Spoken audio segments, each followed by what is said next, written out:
I'm Jason Galisatis, and I am a high school senior. My name is Oscar Trin. I'm currently a sophomore at Evergreen Valley College. My name is Linnea Weld. I'm entering my junior year. Currently, there are no classes in gay history, so if you want to learn about it, you either have to look it up on the internet, or you have to go straight to the source. As hard as it is in San Jose trying to find other openly out gay men, I really can't imagine how someone in the 1950s would find someone. I want to know how the first gay community was formed. What are the secret codes and like how do you tell gaydar?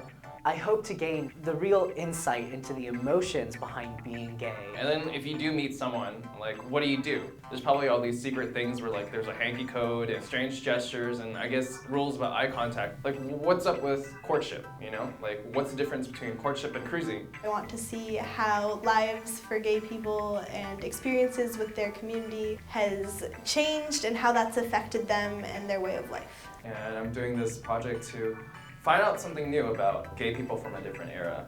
We're talking about the 1950s here.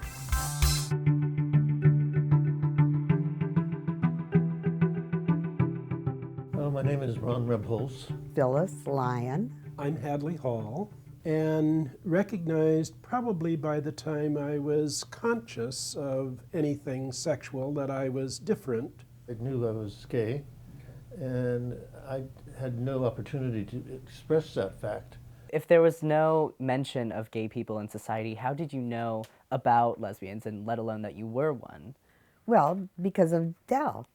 When she came to work, all the women were excited because here was a new member of the crew that was a woman and also came from San Francisco. We had an office, had a long corridor, so we were all peeking out when we knew she was coming. And she came in and dressed in heels and a suit and carrying a briefcase. Now, this doesn't seem silly at this point in time, but I never had seen a woman with a briefcase before. By the time I was in college, obviously I was sexual and knew that I was gay and was in ROTC, the Reserve Officer Training School. Was part of going to university at that point. In my senior year, I was called in abruptly before 3 different officers of the ROTC program, and they looked at me and said, "Mr. Hall, we understand you have homosexual tendencies." And to be honest, I wasn't quite sure what all that meant. I met my first lover in the Army. I was stationed in Japan as a clerk typist, and that relationship lasted throughout the rest of our time in Japan and a little bit back in the States because I lived in St. Louis and he lived in Paris, Illinois, and we were able to commute back and forth. One night, there were 3 of us, Dell and Pat and I. The 3 of us went down, and we're sitting there talking about and so on, and somehow the conversation got onto homosexuality, and Dell was talking about it. And finally, one of us, I don't know whether it was me or it was Pat, said, "How come you know so much about that, about homosexuality?" And Dell said, "Because I am one." And we both went, "Oh." In a form that I had to fill out, there was the question, "Do you have homosexual tendencies?"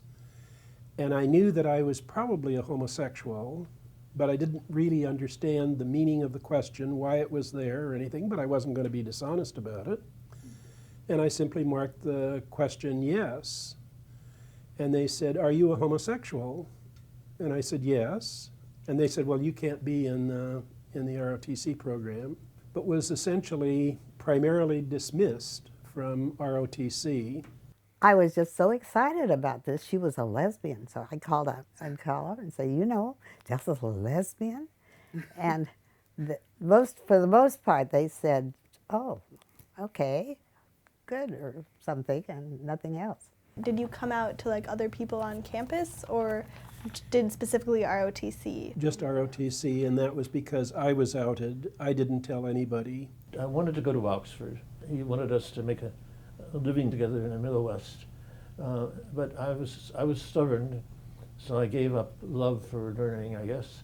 I think people discovered that Dell and I were gay before we knew they did, because we were always together.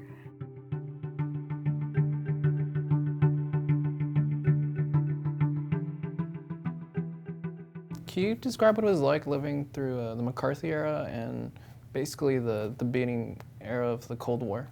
It was a reign of terror, really, that McCarthy was undertaking. So everybody was, whether consciously or unconsciously, affected by that terror. It was a cruel period, and people were treated cruelly, and so you knew not to discuss these things. The time was not a time when you were supposed to wear a little sign that says, "Hi, I'm a lesbian, be friendly with me." People were fired from their job, literally. People were put in mental institutions. People were given electric shock treatment against their wishes, certified as being mentally ill and incompetent simply because they were gay or lesbian. The police were busy raiding the different, primarily the gay men's bars, but eventually they got around to one or two of the women's bars too. Everybody in that bar was loaded into those buses, and the next day, the next Monday, their names, their employer, their addresses were all published in the Chronicle, the Examiner, and at that time the Call Bulletin. Many of those people that were arrested that Sunday were fired because they were gay. They were arrested in a gay bar. Most of the time those charges were simply dropped, but the damage had been done to thousands and thousands and thousands of people in every major city that had a gay population and venues that catered to the gay and lesbian groups.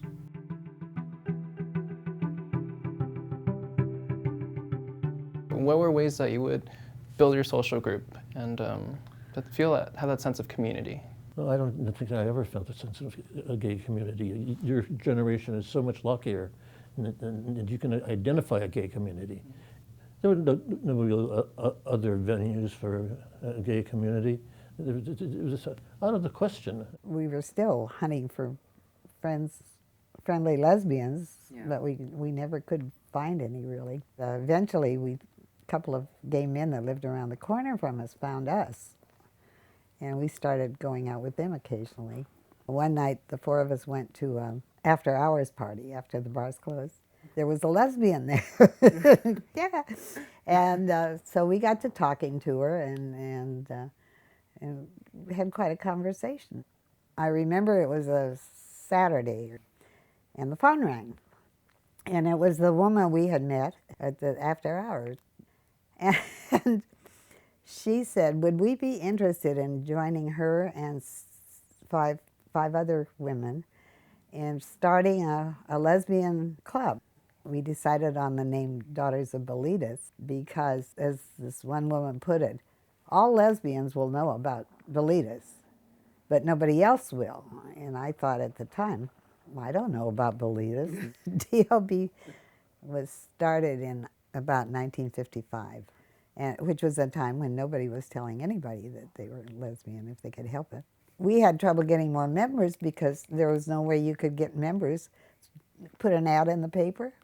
Hell no. The only thing about gays that the papers took was the names of people who got arrested in gay bars and so on. We started the newsletter, and in the first issue we got 168 copies and mailed them to any lesbian anywhere that any one of us knew. So what kind of things did you address in there besides the schedule? You know, what kind of topics? What it had was a little piece about this was an organization of lesbians, blah, blah, blah. And we had meetings and so on. We got a lot of response. A dear friend of ours who lived in Washington, D.C. at that point said that every month she got the letter, and every month it came, all the lesbians that she knew came to her house because she wouldn't let it out of her house. Was there active discrimination against people that you knew? We discovered that there were two other organizations. The Mattachine Society was here. The other organization was One Incorporated, which was down in Los Angeles. They had a magazine too, called One. And And they had a number of lesbians who worked on their magazine. Somewhere along the line, the post office decided that one issue of one magazine was pornographic, or something in it was pornographic, and held it, stopped it. So then they went to court. And it went on for, I don't know how many years, but 2 or 3, because it was a federal court case. And of course they found that no, there was nothing pornographic in the thing, and they had no right of taking away the magazine, and they could mail it again.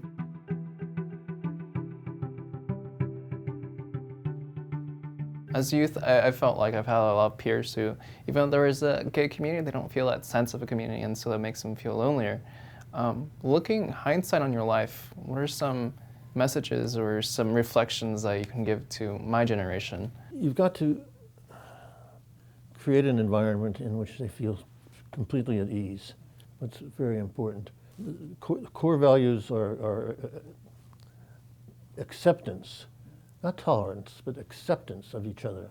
And I think that if this project helps to bring that about, it will be a great success. There are a lot of books, tons of books, you know, old books and new books that come out and so on and so forth on homosexuality and lesbianism. We wrote a book called Lesbian Woman that came out in 1972, and still have women coming up and saying, you know, your book saved my life. So you're clearly a very, very successful activist in the gay community. What advice would you give to young gay activists today who are trying to make a difference? A lot of it depends on where you are. And like if you're in high school, it's probably a little bit easier to talk to people about being gay and so on, and finding other gay people. So you need a place to meet, and you need to be accepting of each other, and hold each other to very, very high expectations. The best thing you could do is tell as many friends that you have as you can, and as you think will still be friends, you know, that you're gay, and so on. Just keep trying to spread the word little by little. From speaking to Phyllis, I gained a new appreciation for the society we live in today. I thought I had it bad.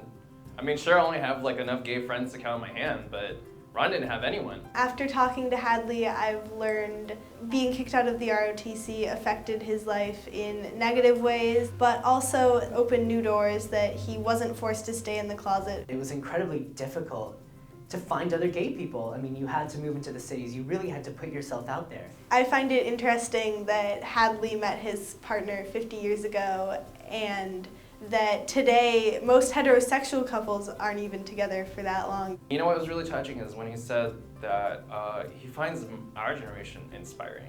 You can't really learn about anyone from seeing media images or stereotypes or listening to propositions, propaganda. I learned that community can be made anywhere. You have to talk to somebody who's experienced what really happened. What does Phyllis's story inspire in you? Being able to talk to Ron and meet other LGBT elders on this project, it's like, this is family.